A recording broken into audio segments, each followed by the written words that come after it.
치매 증상이 수두증에 의해 발생한 것으로 진단이 되면 어떻게 할까요? 지금부터 수두증의 치료 과정에 대해서 알아보겠습니다.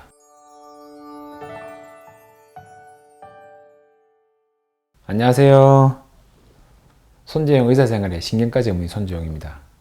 앞서 영상에서 수두증에 의해 생길 수 있는 기억력저하, 보행장애, 그리고 소변장애 증상에 대해 알아보았습니다. 한 번 더 강조하면 치매를 일으키는 요인 중 가해적인 경우에 치료를 하면 원래대로 인지기능이 회복되는 경우가 여러 가지 있습니다. 이 중에서 많이 발생하는 것이 바로 수두증입니다.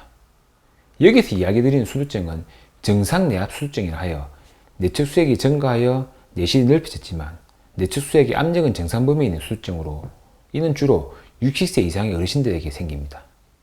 내측수액은 매일 생성되는데 흡수되어 없어지는 기능이 원활하지 않아 머리 안에 쌓이는 질병으로 일반적인 수두증과는 달리 서서히 발생하고 느리게 진행하게 됩니다.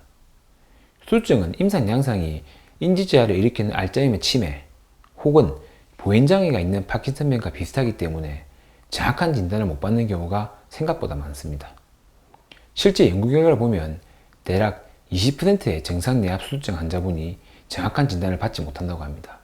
그렇기에 치매 증상 발생 시 어떤 원인에서 발생한 증상인지 정확하게 파악하고 진단하는 것이 더더욱 중요합니다. 치매 증상이 수두증에 의해 발생한 것으로 진단이 되면 어떻게 할까요? 지금부터 수두증의 치료 과정에 대해서 알아보겠습니다. 수두증의 치료는 지난 영상에서 말씀드린 슬기로운 의사생활의 케이스와 거의 동일하게 진행이 됩니다. 내실이라는 내 안에 내추수액이 생성되고 존재하는 부분에서 계속 쌓여서 생기는 질병이기 때문에 이를 제거해 주면 됩니다. 이를 위해서 내측수액이 우리 몸의 다른 부분인 복강으로 빠지게 하는 간을 삽입하는 내실복강 단락술이라는 수술을 시행하게 됩니다.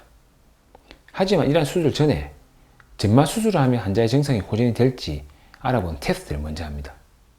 이 테스트가 바로 내측수액을 빼내어 환자분의 증상이 호전되는지를 확인하는 것입니다. 내측수액을 빼내기 위해서는 주로 허리로 접근을 합니다. 내측수액은 내실, 내 주위와 척수 주위를 따라 흐르는데 머리는 뼈로 둘러싸여 있기 때문에 내측수액을 빼내기가 힘들고 목과 등 부분은 척수신경이 지나가기 때문에 간혹 잘못 찌르는 경우에 합병증이 발생할 수 있습니다. 그래서 가장 안전한 부분인 허리 아랫부분에 가는 바늘을 찔러 내측수액을 빼냅니다. 실제 이러한 시술은 신경과 의사로 근무하다 보면 정말 많이 하는 시술 중 하나이며 처음에는 생각보다 감이 안 와서 어렵고 실패하는 경우가 많지만 오랜 기간 하다 보면 허리뼈를 만져 바늘을 찌를 위치를 찾고 그냥 툭 바늘만 넣으면 쉽게 내측수액을 뽑을 수가 있습니다. 이렇게 내측수액을 30ml 혹은 그 이상을 충분히 빼내고 나서 환자분의 증상이 호전된다면 수두증에 의한 것으로 정확히 진단을 내리고 수술을 고려하게 됩니다. 이렇게 내측수액을 빼내는데도 임산적인 증상 호전이 애매하다면 이러한 내측수액 배액을 좀 더 오랜 기간 동안 3일 정도 시행을 하고 보행과 인지기능이 호전되는 것을 확인하는 경우도 있습니다. 이 모든 과정을 거쳐도 전혀 증상이 호전되지 않는다면 다른 질병을 고려하거나 혹은 너무 진행이 되버린 수두증으로 판단하게 됩니다. 오랜 기간 방치된 수두증은 션트 수술해도 큰 효과를 기대하기 힘듭니다. 최근 반영된 드라마에서도 이러한 치료 과정을 거치는 것을 볼 수 있었습니다. 약물 치료에 반응이 있는지는 여러 차례 연구가 되었지만 불행하게도 아직까지는 약물을 사용하여 효과적으로 치료가 되었다는 연구는 없었습니다. 수두증에 의한 증상으로 정확하게 판단이 되고 나면 내측수액을 복강으로 빼는 션트 수술을 시행하게 됩니다. 뇌를 수술한다고 하면 다소 겁이 나실 수 있는데 수두증의 수술은 일반적인 뇌 수술에 비해 정말 간단하고 수술을 시행하고 나면 대부분의 환자분들은 서서히 증상의 호전을 보이십니다. 제일 빨리 좋아지는 것은 보행장애, 즉 걸음걸이이며 이후 기억력저하와 전두엽 기능저하가 호전되는 양상을 보입니다. 실제 병원에 올 때는 보행이 힘들어서 걷지 못하시는 분이 내측수액을 충분히 빼낸 후 바로 잘 걸어서 집으로 귀가하는 장면도 종종 볼 수 있습니다. 하지만 진료를 하다 보면 안타까운 경우가 종종 있습니다. 수두증이 너무 많이 진행되어 커진 내실로 인해 주위 뇌조직이 오랜 기간 압박된 경우 치료 반응을 보기 위해서 내측수액을 뽑아도 효과가 없는 경우가 있습니다. 이런 경우에는 수술 시행하여도 크게 임산적인 호전이 없는 경우가 많습니다. 또 한 가지 안타까울 때는 보호자들이 수술을 거부하는 경우입니다.